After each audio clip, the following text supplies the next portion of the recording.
Assalamu alaikum wa rahmatullah. Alors, il y a un grand bien aujourd'hui sur le net, c'est des frères, des jeunes qui font des rappels profitables et qui rappellent aux gens qu'ils ne sont ni imams ni savants et qui n'ont pas un niveau très élevé pour traiter des sujets de fiqh, de droit, de jurisprudence, etc. Donc, ils restent à leur place et comme un sage a dit, Rahimallahu mra'an arifa qadra nafsihi.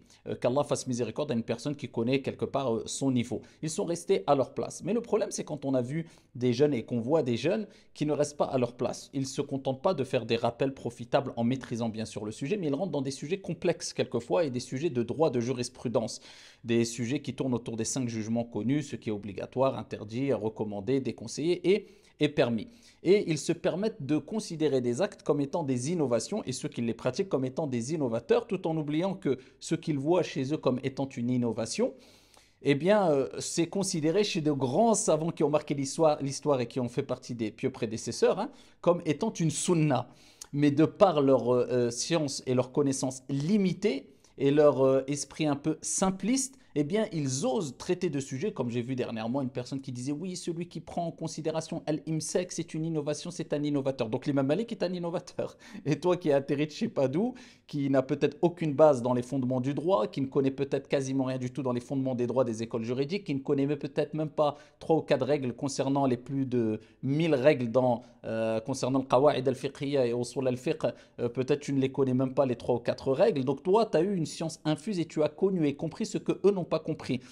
Et Sadaqa Rasulullah sallallahu alayhi wa sallam, il yaqul, Idha lam tastahi fasna ma shit. Si tu n'as pas de pudeur, fais ce que tu veux. Et certes, a dit vrai celui qui a dit Man hurima al-usul, hurima al-wusul. Celui qui est privé des bases, des fondements, de manière générale, des fondements du tafsir, du droit, etc., est privé du but ou de l'arrivée. C'est pour ça qu'il est important de rester à sa place. Rahimallahu mra'an arifa qadra nafsihi. Comme il est dit, qu'Allah fasse miséricorde à une personne qui connaît son niveau de science quelque part.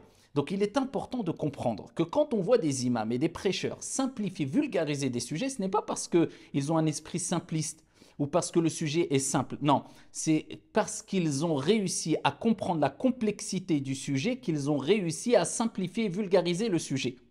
Ça ne veut pas dire que le sujet est simple pour que tu simplifies le sujet. Et aujourd'hui, malheureusement, on voit des gens qui simplifient les sujets, la compréhension des sujets, et ensuite ils vulgarisent avant d'avoir compris la complexité du sujet. Et ça, c'est un gros problème aujourd'hui, d'autant plus qu'on voit certaines personnes qui font des petites vidéos, d'accord, sur des sujets de droit et de jurisprudence, alors que les savants se sont exprimés pendant des années dessus, et il y a eu des écrits, lui il vient avec 30 secondes de vidéo, il balaye tout d'un petit coup de revers, et a fait, avec un montage vidéo, peut-être il a mis 1 heure à préparer, et il a fait 15 coupures dans son montage, et pour dire, voilà, je connais, ça c'est pas bien, c'est bid'a, c'est... Subhanallah. Et comme il est dit aussi, une parole très importante, si seulement on la comprenait, chaque fois qu'une personne, sa science, eh bien, accroît, kullama zada ilmuk, qalla inkaruk. À chaque fois que ta science s'amplifie ou accroît, et, euh, et plus ton rejet des autres paroles ou des divergences diminue.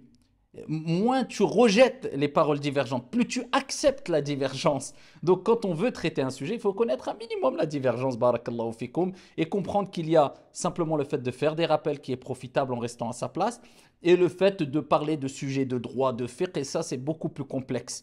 Et si tu rentres dans ce sujet-là, eh bien ici, réfère-toi à une école juridique ou à des savants, et dis tel savant a dit ça, c'est un avis dans une école, mais il y a divergence, et reste à ta place. Wallahu a'lam, qu'Allah vous préserve et qu'Allah Azza wa Jalla nous accorde une science bénéfique, modestie, et qu'Allah subhanahu wa ta'ala nous unisse sur la vérité. Wallahu a'lam.